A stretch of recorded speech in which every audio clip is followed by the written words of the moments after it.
κάτσε λίγο, θα είμαι εγώ σου. Αφού δεν τις πιούμε. Μία βάρη.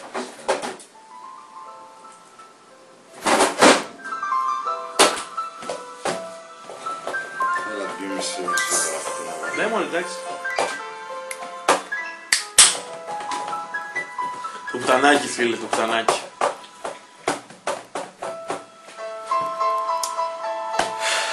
Με παράτησε. Και καλά.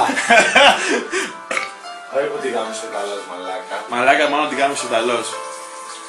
Ρε μαλάκα, από 18 πηδιούνται έτσι ρε μαλάκα. Από 18 να σου πιάνει το βυζί έτσι μπροστά στον κόσμο. Γι' αυτό δεν είχε όρεξη να σου μιλήσει ένα ρε. Μάλλον ρε. Γάμισε ο άλλος πρώτα. Είχε ο άλλος, ναι. Θα τις γράψω ρε μαλάκα. Μωρή, σε γάμισε.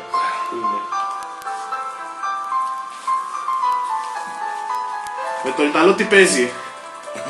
Πες μου. Με τον τι παίζει. Ποιος είναι αυτός τι παίζει. Με τον τι παίζει, τι παίζει.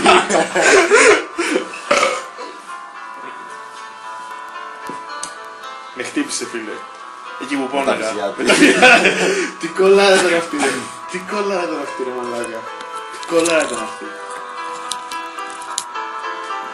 Υπερμεγέθης Όλος. κόλλος. Αυτό κάπου το έγραψα κάτι στο μαλάκα. Α ναι, όταν είδα τον υπερμεγέθη κόλλο σκέφτηκα να στον χώσω όλο, κάτι τέτοιο.